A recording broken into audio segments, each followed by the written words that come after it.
இந்த 7 செடிகள் உங்கள் வீட்டில் இருந்தால் உடனே அதை மாற்றிவிடுங்கள்.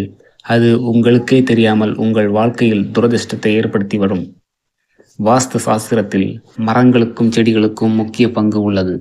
வீடு மற்றும் வேலை செய்யும் இடங்களில் குறிப்பிட்ட சில செடிகளை வளர்ப்பதால் செல்வ வளம், வளர்ச்சி, முன்னேற்றம், பாசிட்டிவ் எனர்ஜியை பெற முடியும். ஆனால் அழகாக உள்ளது என எண்ணிக்கொண்டு நாம் வைக்கும் சில செடிகள் நமக்கே தெரியாமல் எதிர்மறை விளைவுகளை ஏற்படுத்தி வருகிறது. துரதிர்ஷ்டம் தரக்கூடிய இந்த செடிகள் இந்திய வாஸ்து சாஸ்திரத்தின்படி மட்டுமல்லாமல் பல நாடுகளின் சாஸ்திரப்படியும் அவை ஒதுக்கப்பட்ட மரங்களும் செடிகளுமாகவே இருக்கிறது. வாஸ்து சாஸ்திரப்படி வீட்டின் அமைப்பு, வீட்டில் ஒவ்வொரு பொருட்களையும் வைக்கும் இடம் மற்றும் திசைகள், இன்னும் சில விஷயங்கள் நம்முடைய சந்தோஷம் மற்றும் நிம்மதியான வாழ்க்கைக்கு காரணமாக இருக்கிறது. வீட்டை சுற்றி அழகிற்காகவும் நிழலுக்காகவும் நாம் வைக்கும் சில மரங்கள், ஏன் செடிகள் கூட வாஸ்து பிரச்சனையை ஏற்படுத்தி வாழ்க்கையில் மிகப்பெரிய பாதிப்பை ஏற்படுத்திவிடும். வீட்டில் செடி வைப்பதிலும் மிகவும் கவனமாக இருக்க வேண்டும். எல்லா செடிகளும் வீட்டில் வளர்ப்பதற்கு ஏற்ற செடி அல்ல. சில செடிகள் எதிர்மறை சக்தியை உருவாக்கி துரதிர்ஷ்டத்தை ஏற்படுத்திவிடும்.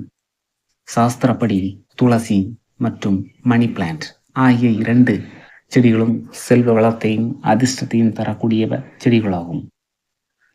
ஆனால் வீட்டிற்குள் உள்ளேயும் வெளியேயும் அலுவலகத்திலும் வைக்கக்கூடாத செடிகள் எது என்று பலருக்கும் தெரியாது. அழகுக்காக எந்த செடி என்றே தெரியாமல் வீட்டிலும் வேலை செய்யும் இடத்திலும் வைத்துவிட்டு பல பிரச்சனைகளையும் கெடு பலன்களையும் பெறக்கூடிய நிலையும் ஏற்படும்.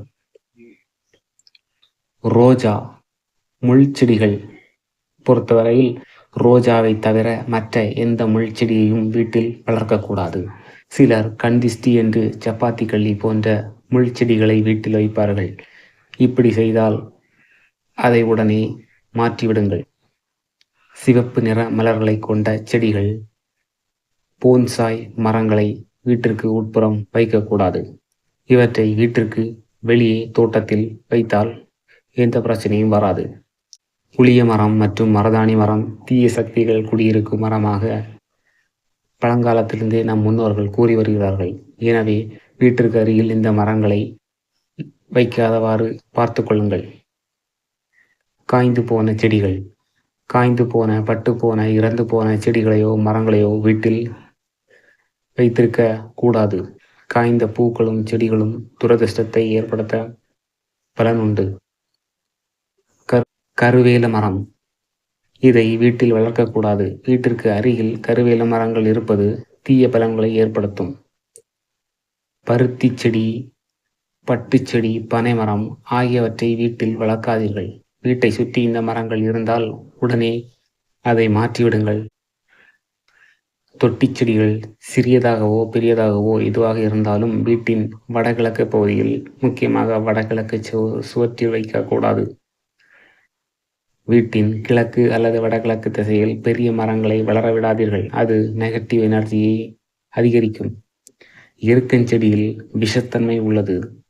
எனவே வீட்டில் உள்ளவர்களுக்கோ குழந்தைகளுக்கோ ஏதேனும் பாதிப்பை ஏற்படுத்தும் எருக்கஞ்செடியை வளர்க்கக்கூடாது. புளிய மரம் அடர்ந்து காணப்படும். மரம் எப்போதுமே கார்பன் டை ஆக்சைடு வாயுவை வெளியிடும்.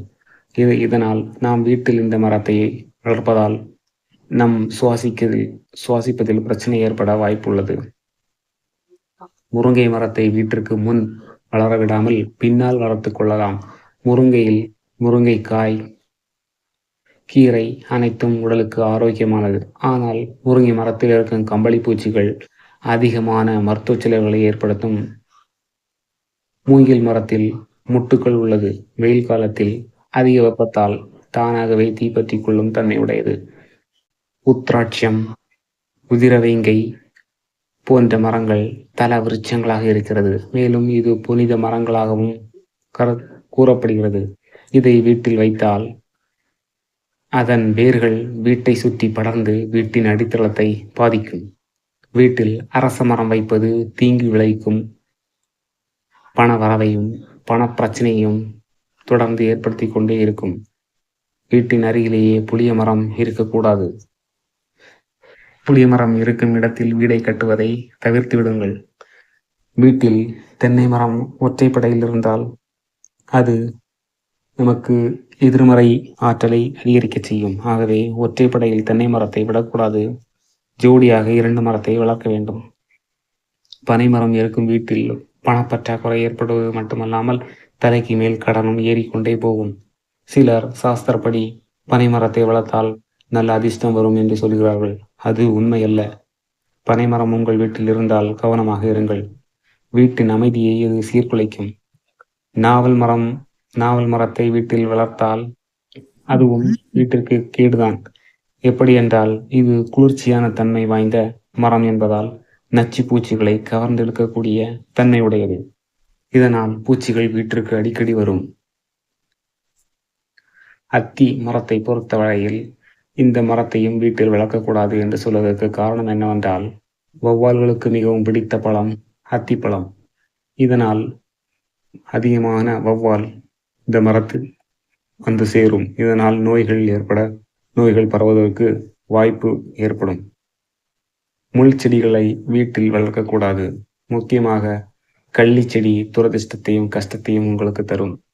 வீட்டில் ஒன்றுக்கு மேற்பட்ட ஆண் பிள்ளைகள் இருந்தால் கருவேப்பிலை மரத்தை வளர்க்கலாம். அப்படி இல்லை என்றால் கருவேப்பிலை மரத்தை வீட்டில் வளர்க்காதீர்கள். வீட்டிற்கு வெளியே உள்ள இடங்களில் நீங்கள் வளர்ந்தால் எந்த பிரச்சனையும் வராது. ஏனென்று சொல்கிறேன் என்றால், ஆண் பிள்ளைகளின் வாழ்க்கையில் கஷ்டம் ஏற்படும், நோய்வாய்ப்படும். இல்லற வாழ்க்கையில் சந்தோஷம் எதுவுமே ஏற்படாது. சிவப்பு நிற அரளியை வீட்டில் வைப்பதால் குடும்பத்திற்குள் சண்டை சச்சரவு வரும். அதை வீட்டில் வைப்பதை தவிர்க்கவும். தாழம்பூ, செம்பகப்பூ ஆகியவற்றை மனம் நாகங்களை கவரக்கூடியது என்பதால் வீட்டில் வளர்க்கக்கூடாது. முருங்கை மரத்தை வீட்டின் வாசல் அருகில் வைக்கக்கூடாது. வீட்டின் பின்புறத்தில் வைத்தால் எந்த பிரச்சனையும் இல்லை. நம்முடைய வீடு வாஸ்துப்படி கட்டியிருந்தாலும் சில நேரங்களில் நோய், பணக்கஷ்டம், சண்டை போன்ற பிரச்சனைகள் வந்து கொண்டேதான் இருக்கிறது. அதற்கு காரணம் நாம் சில நேரங்களில் விவரம் அறியாமல் இது போன்ற வீட்டில் வைக்கக்கூடாத மரம், செடியை வைப்பதே முக்கிய காரணமாகும். இதை புரிந்து கொண்டு செயல்பட்டால் உங்கள் வாழ்க்கை செழிப்பாக இருக்கும். இந்த பதிவு உங்களுக்கு பிடித்திருக்கும் என்று நம்புகிறேன். மறக்காமல் இந்த லிங்கை உங்கள் நண்பர்களுக்கு உங்கள் வாட்ஸ்அப் குரூப்பில் ஷேர் பண்ணுங்கள். அவங்களும் பயனடையட்டும்.